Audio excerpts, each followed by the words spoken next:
Okay, guys, so in today's draft review, I'm gonna call it less of a review and more of an exploration of this absolute five-game banger between G2 and T1. And this is a case in point of G2's been exemplary in terms of being the most creative team at Worlds by far, in terms of the strategies that they deploy and the confidence they have behind that in order to come up with creative solutions to really push a team like T1 to their absolute limit, right?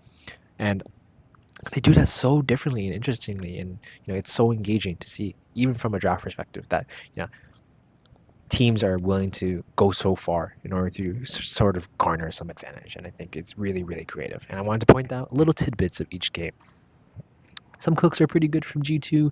Some maybe leave some to be desired, and maybe they cooked a little bit too hard. Maybe it's a little burnt, but you know, nothing ventured, never nothing gained. You know what I'm saying? So let's start with game one. The main thing, the name of the game here was this Lilia on B23, and you know, it was probably a unique pick to say the least. In order to maybe it's G2's prepared sort of strategy against the Zinzao matchup, and it hedges potentially against some of the tanks, and it kind of discourages that. But it seems that T1 didn't really sort of bite in this case, and they ended up uh, playing for a comp that frankly does pretty well into the Lilia, and it seems pretty useless overall.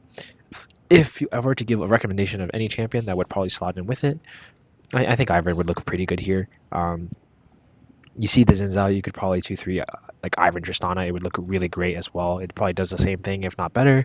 Really enables the Triss, Callistic, and the Yasuo, especially, to go really hard against his entire composition, right? There's not many Enchanter options in the jungle, so I think this is a unique pick that if Yike had it in him to really bust it out, then I think would have been really awesome.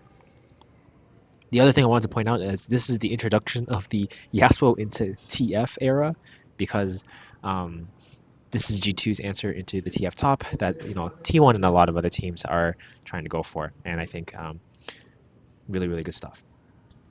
Game two, pretty much, because of that, I would say mainly of the Lilia pick, T1 ended up getting a lot more pressure in the early bids. G2 basically threw it out the window, right?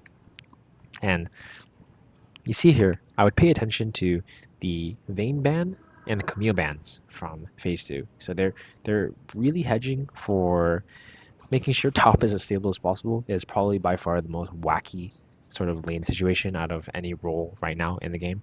And they kind of just want a stable game overall. And I think this draft is nothing too special, nothing to write home about too much. It's more so that as long as BB's on like a stable environment with his Zac and being able to kind of pilot it really well, then that's kind of how G2 slowly scales into this game. Even though T1 picked a scaling tank like Ornn and they need something stable on the top side, there's not much you can do against like a perma tank killer, like tank that kills tanks, like Zac, right? Ornn can do that too somewhat, but in a sustained 1v1 and in terms of consistent team fighting, I think the Zac has been slightly edging that right now. There's just probably a bit of a soft counter dynamics with like the lane matchup in terms of pre-6, but I think as the game goes on, it's really hard for a lot of champions to really out-sustain Zac in the really long fights, and I think that kind of goes to show probably the least interesting draft out of all five. Game three, we throw it out the window, baby. We all gas. So we see the Acel come out, and this is kind of like a page out of APA's book a little bit, but it's still pretty solid. With mid pools being sort of stretched out a little bit, some teams want to come up with more creative ways of answering like things like the Orianna blind or the Talia blind. So Acel is one of those picks. And the go for, I believe it's Camille support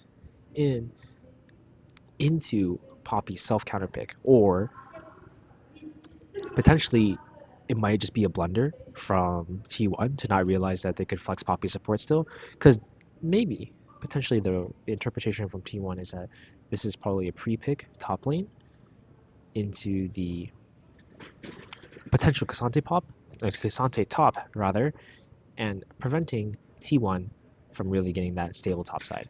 Instead, they just go for the TF path, but then G2's like, all right, I guess we'll just go Yasuo top, no problem. So they get disgusting matchup top side and disgusting matchup bot side, right? Because Poppy absolutely completely shuts down this Callista like double counter, like Callista and Camille, and then the Yasuo just gives a really strong lane.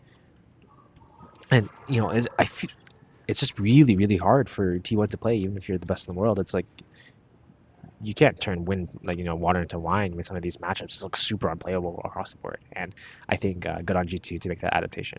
Game 4 sees the deployment of pretty much the only team that makes great use of Kog'Maw in a lot of their games, right?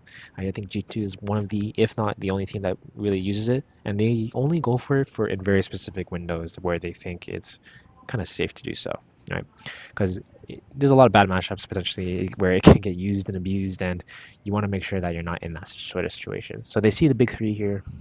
This is usually your sign that you can play front to back, and then when you can exchange that and have a stable laning phase, that's usually your time to hit the go button and kind of go for those Kog'Maw lanes.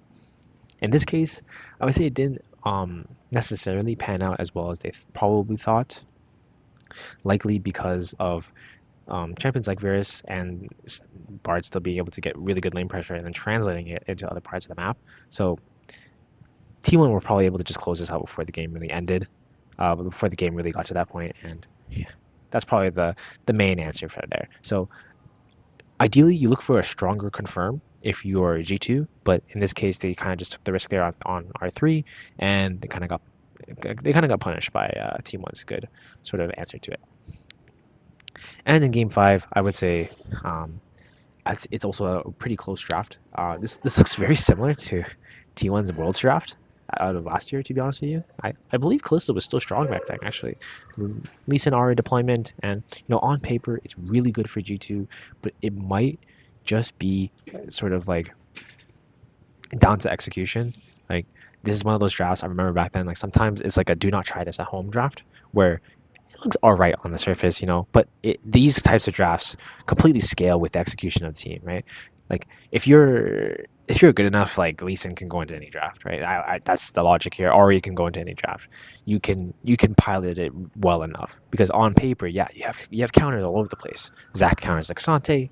The Belvasi goes crazy into Lee Sin. It's pretty strong. You can just pre W into the dash, right? So does Poppy. It counters a lot, but if you give, like I said, if you just give high level teams enough laning power, sometimes it doesn't matter what comp it is, and that's probably what the case here. And combined with T1's just giga tight execution on being able to pilot that all well. All in all, a really crazy sort of draft battle across these two teams, and some of the most exciting stuff that you could potentially ask for from a drafting phase. Like, there is no gameplay in this review, guys, but it is so spicy. It's so interesting, and I think this is a classic example of how basically drafting in League should really look. Honestly, it's just so interesting, and I hope you guys appreciate what went into these drafts as much as I did.